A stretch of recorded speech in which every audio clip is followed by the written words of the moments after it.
I'm Jordan Baker of yesterday's News Today, your independent, dependent news source, here to cover the current condition of women's reproductive rights.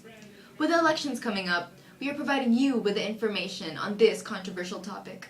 One of the Republican candidates, Todd Atkins, spoke out against women having reproductive rights. Atkins has been affiliated with Paul Ryan, who was a running mate of Mitt Romney in the 2012 presidential elections. Today I have with me here in the studio Rupert Murdoch, CEO of News Corp, an independent media company, Democracy Now's top news reporter, Amy Goodman. Welcome. Hello. Glad to be here. Before we get started on this segment, I have with me some information on our guests.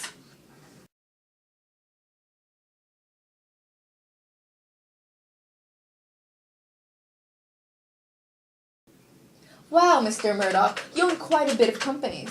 Yes, I do. I own a majority of them, actually, not just a bit. Here's a clip of Mr. Atkins' ideas. What about in the case of rape? Should it be legal or not? Well, you know, people always want to try and make that as one of those things. So how do you slice this particularly tough sort of ethical question? It seems to me, first of all, from what I understand from doctors, that's really rare. If it's a legitimate rape, the female body has ways to try to shut that whole thing down. But let's assume that maybe that didn't work or something.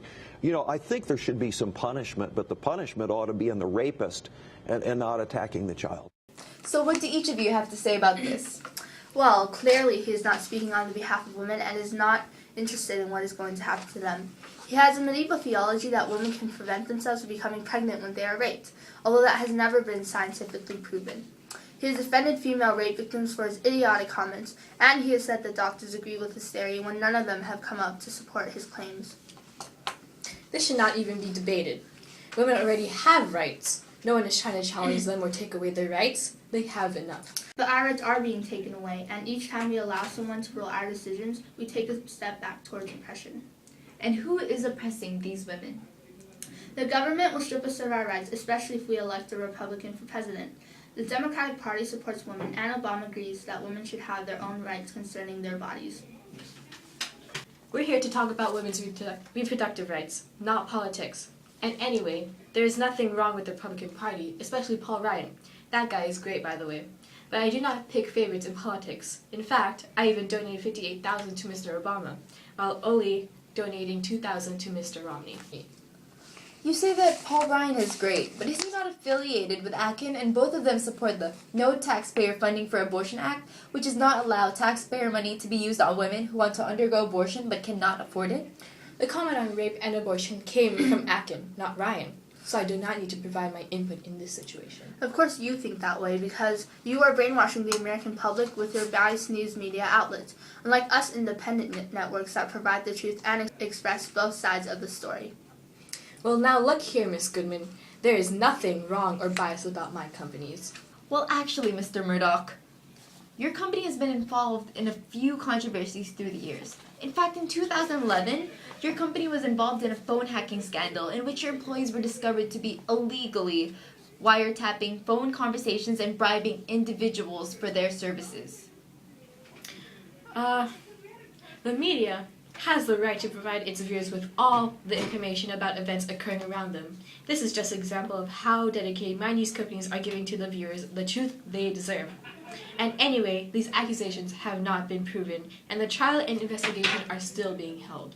But just how much of the truth do you actually provide, Mr. Murdoch? And by truth, I think that includes unbiased news reports. Your news company should not even be considered in the news business, but in the propaganda business. Not much is mentioned about your scandals because you have the power to cover it up. Isn't that true, Mr. Murdoch? I am not going to speak about this. Of course not. Okay, so returning to what Mr. Murdoch mentioned about him owning a majority of the media. What is problematic about a few corporate conglomerates or companies controlling a majority of the media? The problem is that since the same corporate conglomerates control the majority of the media, the same group of people are influencing what the public hears, sees, reads, and believes, leaving little room for different views. And the conglomerates include their own opinions in what they print or broadcast, which prevents individuals from making their own decisions because they have already been swayed to believe what has been explained to them. That is not true. People can believe whatever they want. They decide based on the facts. But they receive most of the facts from large conglomerates in which you are a part of.